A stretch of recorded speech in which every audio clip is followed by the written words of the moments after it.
RCB is an emotion. RCB ಅಂತ ಹೇಳೋದ್ರಲ್ಲೇ ಏನೋ ಒಂದು ಚೈತನ್ಯ ಇದೆ, ಏನೋ ಒಂದು ಸಂತೋಷ ಇದೆ, ಏನೋ ಒಂದು ಹೋಪ್ ಇದೆ.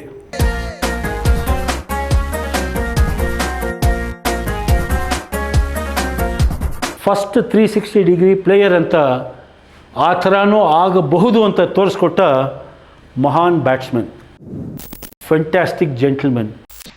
ಎಂತೆಂಥ ಮ್ಯಾಚ್ಗಳನ್ನು ಆಡಿ ಗೆಲ್ಲಿಸ್ಕೊಟ್ಟಿದ್ದಾರೆ. ಸೋಲೋ ಸ್ಥಿತಿಲಿದ್ದವ್ರು ನಮ್ಮನ್ನು ಗೆಲ್ಲಿಸಿದ್ದಾರೆ. ಮಿಡ್ ವಿಕೆಟಲ್ಲಿ ನಿಂತ್ಕೊಂಡು ಜಂಪ್ ಹೊಡೆದು ಎಗರಿ ಹಿಡಿದು ಕ್ಯಾಚು. ಸುಮಾರು 5-6 ಮೀಟರ್ ಜಂಪ್ ಹೊಡೆದಿದ್ದಾರೆ. ಶ್ರೇಷ್ಠ ಫೀಲ್ಡರ್ ನಮ್ಮ ABD.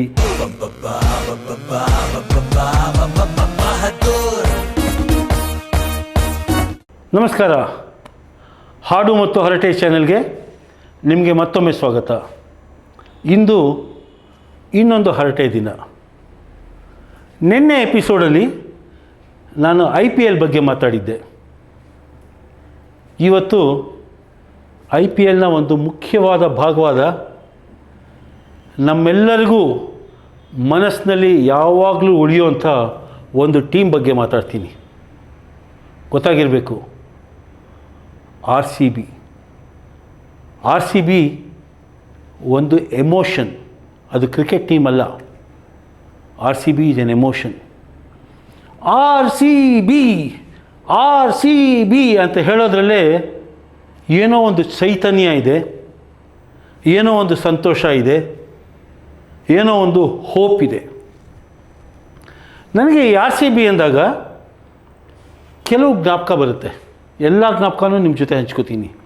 ಒಂದು, ಬೆಂಗಳೂರು, ನಮ್ಮ ನಗರ. RCB ಮತ್ತು ಬ್ಯಾಂಗ್ಳೂರು ಎಂದೂ ಮುರಿಯದ ಕೊಂಡಿ. ಅದು ಬೆಂಗಳೂರು ಎಷ್ಟು ಸುಂದರನೋ RCBನೂ ಅಷ್ಟೇ ಸುಂದರ. ಇನ್ನೊಂದು ಜ್ಞಾಪಕ ಬರೋದು ನಮ್ಮ KSCA ಸ್ಟೇಡಿಯಂ. ಎಂಥ ಅದ್ಭುತ ರೀ! ಎಂತೆಂಥ ಮ್ಯಾಚ್ಗಳಾಗಿದೆ ಅಲ್ಲಿ. ಇವಾಗ ಅದು RCBಯ ತವರು ಮನೆ ಆಗಿದೆ. ನಮ್ಮೆಲ್ಲ ಹೋಮ್ ಮ್ಯಾಚಸ್ಸು KSCA ಸ್ಟೇಡಿಯಮಲ್ಲಿ ನಡೆಯುತ್ತೆ. KSCA ಸ್ಟೇಡಿಯಂ ಅಂದರೆ ನಮಗೆ ಅದರದ್ದೇ ಆದ ಎಮೋಷನ್ಗಳು ತರುತ್ತೆ. ಸೊ ಇದೆರಡು ಸಿಂಪಲ್ ಮೊಮೆಂಟ್ಸ್ ನನಗೆ, ಬ್ಯಾಂಗ್ಳೂರು ಮತ್ತು KSCA. ಇನ್ನೊಂದು ನಂಗೆ RCB ಅಂದಾಗ ಜ್ಞಾಪಕ ಬರೋದು RCB ಪ್ಲೇಯರ್ಸ್. ಅಪ್ಪ, ಎಂತೆಂಥವ್ರು ಬಂದು ಹೋಗಿದ್ದಾರೆ. ಅದರಲ್ಲೊಬ್ಬ ಗಟ್ಟಿಯಾಗಿ ನಾನೆಂದೂ ನಿನ್ನ ಬಿಡಲಾರೆ ಅಂತ ಹಿಡ್ಕೊಂಡು ನಿಂತಿದ್ದಾನೆ, ನಮ್ಮ ವಿರಾಟ್ ಕೊಹ್ಲಿ. ಫಸ್ಟ್ ಸೀಸನ್ ಯಾವಾಗ ಆಕ್ಷನ್ ನಡೀತೋ ಆಗ್ತಾನೆ ಅವನ ಟೀಮು ಅಂಡರ್-19 ವರ್ಲ್ಡ್ ಕಪ್ ಗೆದ್ದಿತ್ತು. ಆಗ RCBಗೆ ಸೇರಿದಂಥ ಮನುಷ್ಯ ತನ್ನಲ್ಲೇ ಸಾಕಷ್ಟು ಟ್ರಾನ್ಸ್ಫಾರ್ಮೇಷನ್ಗಳನ್ನು ಮಾಡಿಕೊಂಡು ಜಗತ್ತೇ ನಿಬ್ಬೆರಗಾಗಿ ನೋಡುವಂಥ ಕ್ರಿಕೆಟರ್ ಆದ.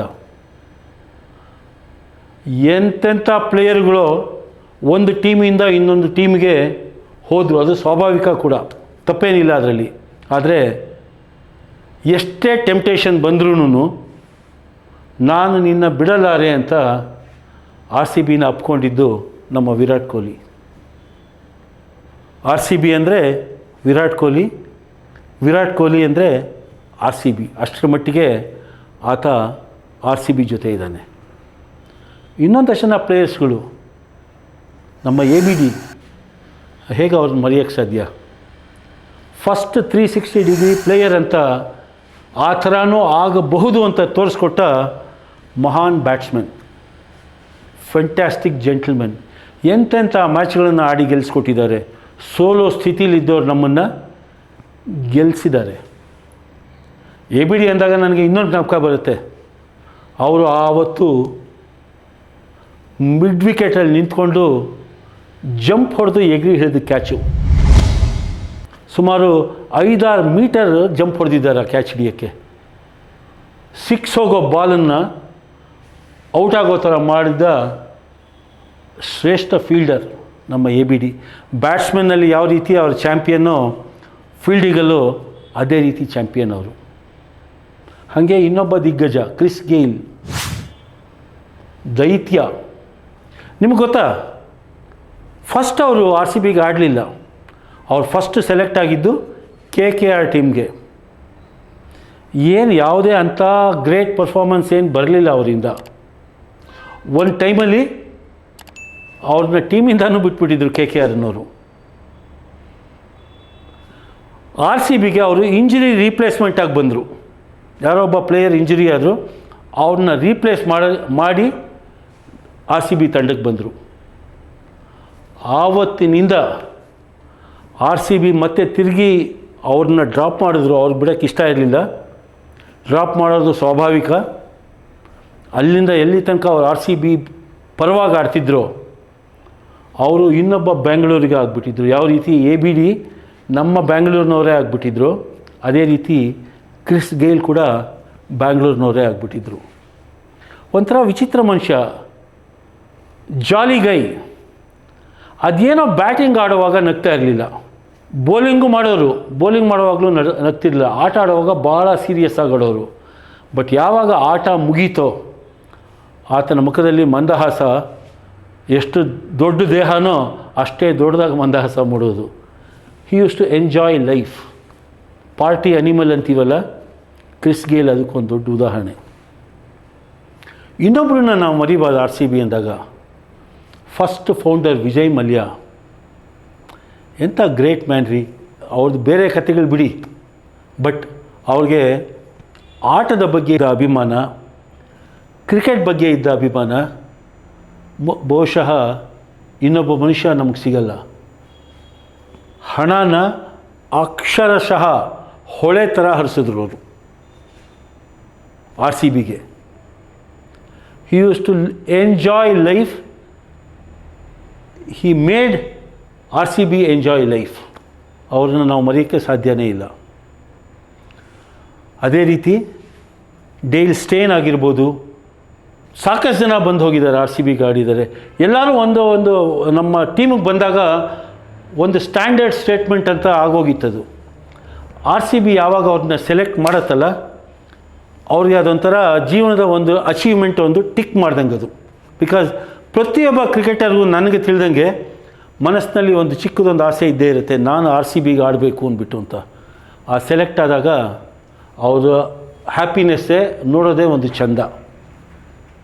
ಹಾಗೇ ನಮ್ಮ ಸಿರಾಜ್ ಕೂಡ ಮಿಯಾ ಅಂತ ಹೆಸರಿಟ್ಟಿದ್ದೆ ನಾವು ಅಂತ ಕಾಣುತ್ತೆ. ಅಕ್ಷರಶಃ ಬ್ಯಾಂಗ್ಳೂರಿನವರೇ ಆಗಿಬಿಟ್ರು. ಪಾಪ ಅವ್ರನ್ನ ಒಂದು time R C B retain ಮಾಡಲಿಲ್ಲ, ಗುಜರಾತ್ ಟೀಮ್ ಪಿಕ್ ಮಾಡ್ತು.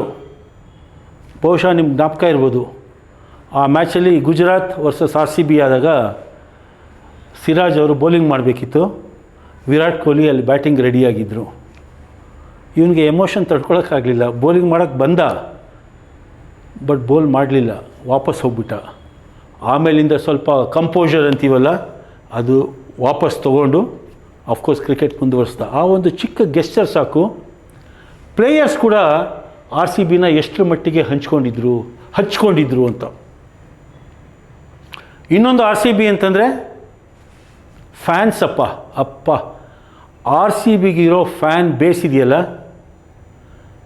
ಬಹುಶಃ ಪ್ರಪಂಚದಲ್ಲಿ ಬೇರೆ ಇನ್ಯಾವ ಟೀಮ್ಗೂ ಇಲ್ಲ ಅದು. ಅಲ್ಲ ರೀ, ಸತತವಾಗಿ ಸೋಲ್ತಾ ಇದ್ರೂ, ಮ್ಯಾಚ್ ಮೇಲೆ ಮ್ಯಾಚ್ಗಳು ಸೋತ್ರೂ, ಮಧ್ಯೆ ಗೆಲ್ಲೋರು ಅದು ಬಿಡಿ, ಟೂರ್ನಮೆಂಟಿಗೆ ಗೆಲ್ಲದೇ ಇದ್ರೂ ಇಷ್ಟು ಒಂದು ಗುಲಗಂಜಿ ಕೂಡ ಫ್ಯಾನ್ ಬೇಸ್ ಕಮ್ಮಿ ಆಗಲಿಲ್ಲ. ಅದು ಬೆಳೀತಾನೆ ಹೋಯಿತು ಅಂತಂದರೆ ಈ ಆರ್ ಸಿ ಬಿ ಫ್ಯಾನ್ಸ್ಗೆ ಏನು ಹೇಳೋಣ, ಅಷ್ಟೇ, ಇದು ಒಂದೇ ಹೇಳೋಕ್ಕೆ ಸಾಧ್ಯ. ಬಿಕಾಸ್ ಅದರಲ್ಲಿ ನಾನು ಒಬ್ಬ ಅಂತ ಇಟ್ಕೊಳ್ಳಿ.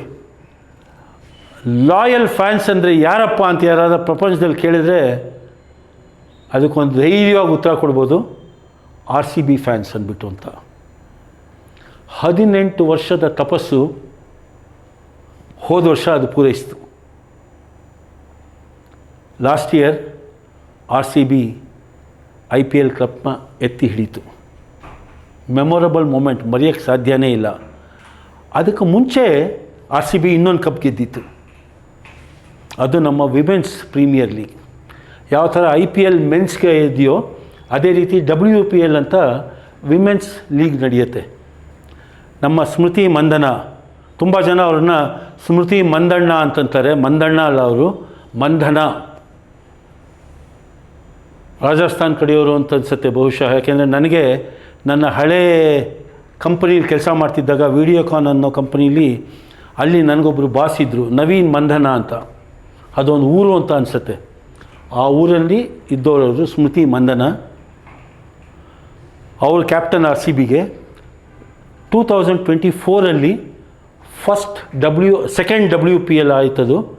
ಅದನ್ನು RCB ಗೆಲ್ತು. ಸೊ ಅದು ಫಸ್ಟ್ ಟೈಟ್ಲ್. IPL ಅಂತ ಬಂದರೆ ಲಾಸ್ಟ್ ಇಯರ್ ಬಂದಿದ್ದು. ಅಂದಂಗೆ ಈ ವರ್ಷ ತಿರ್ಗಾ WPLನಲ್ಲಿ ನಮ್ಮ RCBನೇ ಗೆತ್ತು. ಸೊ ಈ ಥರ ಇಷ್ಟೊತ್ತಿಗೆ ನಮ್ಮ RCBಲಿ 2 ವಿಮೆನ್ಸ್ ಟೈಟ್ಲ್ ಬಂದಿದೆ, 1 ಮೆನ್ಸ್ ಟೈಟ್ಲ್ ಅಂತ ಬಂದಿದೆ. ಮೆಮೊರಬಲ್ ಇನ್ನಿಂಗ್ಸ್ಗಳು ಆಡಿದ್ದೀವಿ. ಕ್ರಿಸ್ ಗೇಲ್ ಹೊಡೆದಿದ್ದು 175 ಆಗಿರ್ಬೋದು, 49 ಆಲ್ಔಟ್ ಆಗಿದ್ದೂ ಇರಬಹುದು. ಅದು ನಮ್ಮ RCB ಪಾಲ್ದೇನೆ. ಅಂದರೆ ಲೋಯೆಸ್ಟ್ ಸ್ಕೋರಲ್ಲೂ ನಾವೇ ದಾದ, ಹೈಯೆಸ್ಟ್ ಸ್ಕೋರುಗಳಲ್ಲೂ ನಾವೇ ದಾದ. ಯಾವುದೇ ರೀತಿ ನೋಡಲಿ RCBನೇ. ಅದಕ್ಕೆ ಇನ್ನೊಂದು ಪ್ಯಾರಲಲ್ ಎಕ್ಸಾಂಪಲ್ ಅನ್ನೋದು ಇಲ್ಲವೇ ಇಲ್ಲ. ಈಗ ತಿರ್ಗಾ ಮ್ಯಾಚ್ RCB ಇದೆ. ನಾಳೆಯಿಂದ IPL ಸ್ಟಾರ್ಟ್ ಆಗ್ತಾ ಇದೆ. ನಮ್ಮ RCB ಹೈದರಾಬಾದ್ ಟೀಮ್ ಮೇಲೆ ಆಡ್ತಾ ಇದೆ. ಎಲ್ಲಿ? ನಮ್ಮ KSCAನಲ್ಲಿ. ಈ RCB ಮ್ಯಾಚ್ಗಳಿದೆ ಅಂದಾಗ ಆ ಸೆಲೆಕ್ಷನ್ ಟೀಮ್ ಅಂತ ಒಂದಿರುತ್ತೆ. ಒಂದು ಅಫಿಷಿಯಲ್ ಸೆಲೆಕ್ಷನ್ ಟೀಮು, ಅವ್ರು ಯಾರು ನಮಗದು ಕತ್ತೆ ಬಾಲ ಕುದುರೆ ಜುಟ್ಟು ಯಾರನ್ನಾದ್ರೂ ಪಿಕ್ ಮಾಡಲಿ, ಅವರು ನಮಗದು ಸಂಬಂಧನೇ ಇಲ್ಲ. ನಾವೆಲ್ಲರೂ ಸೆಲೆಕ್ಟರ್ಸ್ ಆಗಿಬಿಡ್ತೀವಿ. ಅದೇ ಬ್ಯೂಟಿ. ಪ್ರತಿಯೊಬ್ಬ RCB ಅಭಿಮಾನಿನೂ ಅವರೇ ಒಬ್ಬ ಸೆಲೆಕ್ಟರ್ ಆಗಿಬಿಟ್ಟು ಅವರೇ ಒಂದು ಪ್ಲೇಯಿಂಗ್ 11 ಅಂತ ಒಂದು ಇರಬೇಕು ಅಂತ ಒಂದು ಕನಸು ಕಾಣ್ತಾರೆ. ಬಹುಶಃ RCB ಬಿಟ್ಟರೆ ಇನ್ಯಾವ ಟೀಮ್ಗೂ ಈ ಥರ ಪ್ಲೇಯಿಂಗ್ 11ನ ಫಾರಮ್ ಮಾಡೋವಂಥ ಅಷ್ಟು ಜನ ಸೆಲೆಕ್ಟರ್ಸು ನಮಗೆಲ್ಲೂ ಸಿಗಲ್ಲ. ನಾನು ಒಬ್ಬ RCB ಅಭಿಮಾನಿನೇ, ನಾನು ಒಬ್ಬ ಸೆಲೆಕ್ಟರೇ. ಆ ದೃಷ್ಟಿಯಲ್ಲಿ ನೋಡೋಕ್ಕೆ ಹೋದರೆ ಯಾರು ಆಡಬೇಕು, ನಾನೇ ಒಂದು ಟೀಮ್ ಫಾರ್ಮ್ ಮಾಡಿದ್ದೀನಿ. ಹಂಚ್ಕೊಳ್ಳ ಕೇಳಿ.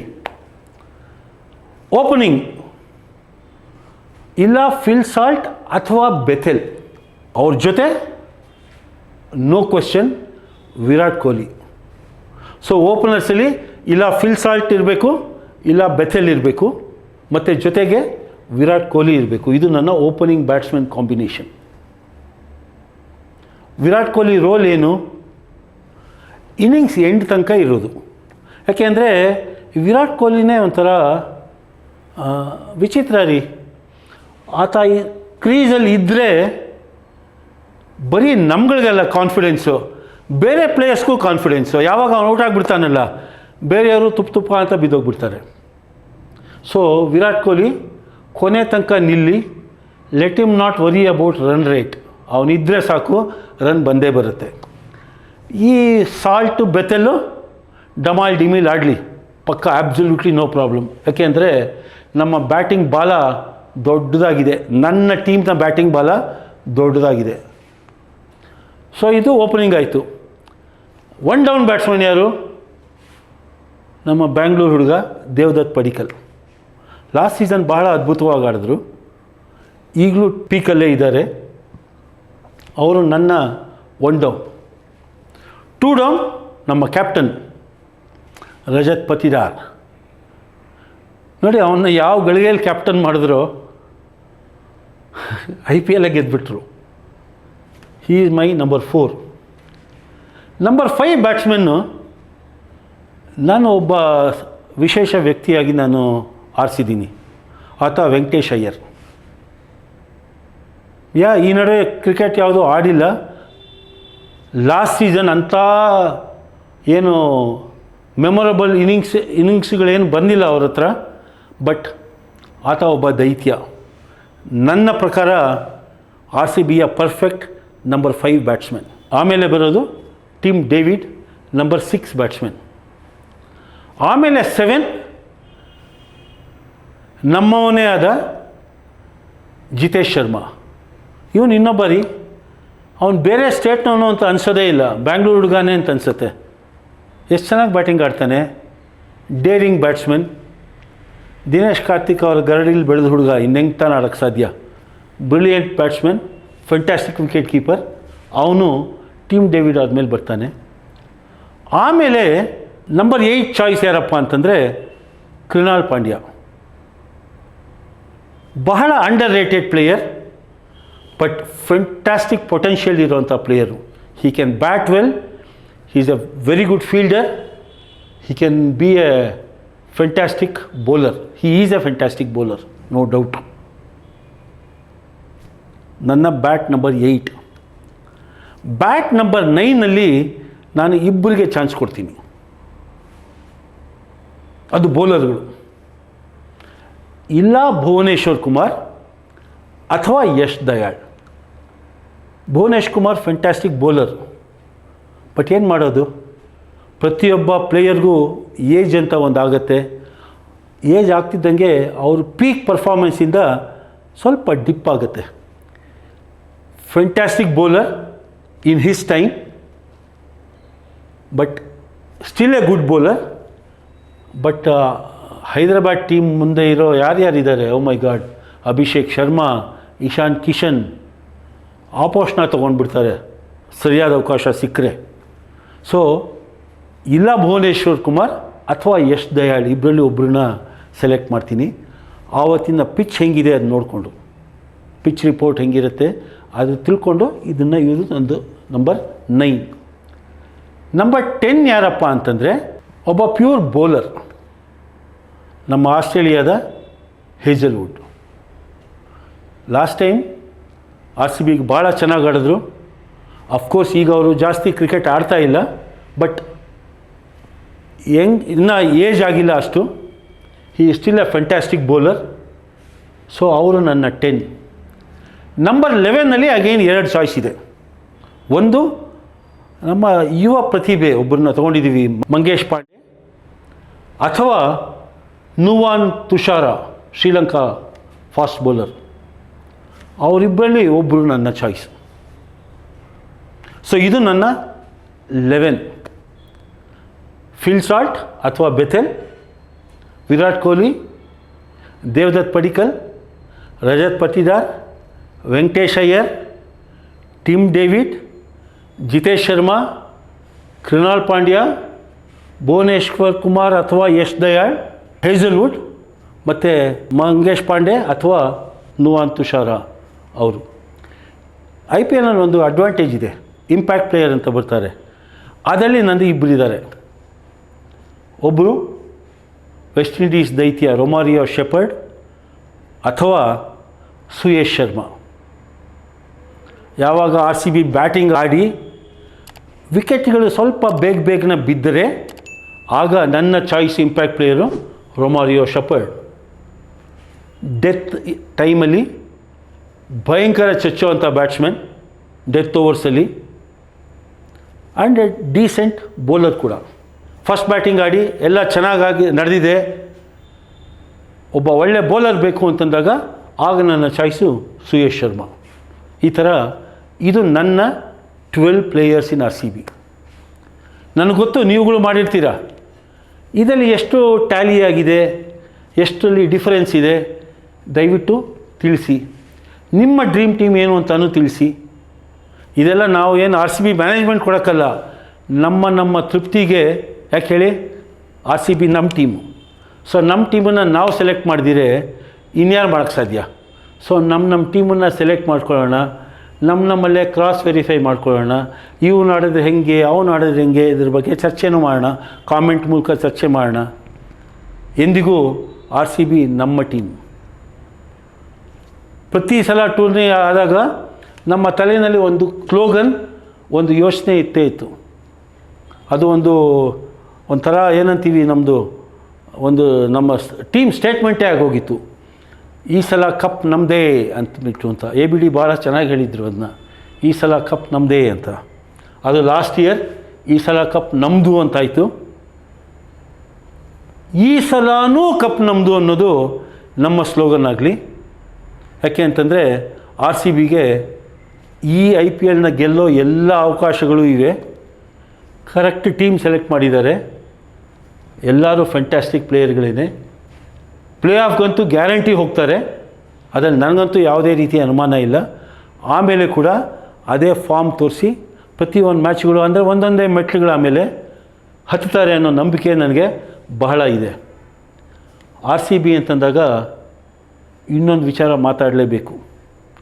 ಲಾಸ್ಟ್ ಇಯರ್ IPL ಗೆದ್ವಿ, ಬಹಳ ಸಂತೋಷ ಆಯಿತು.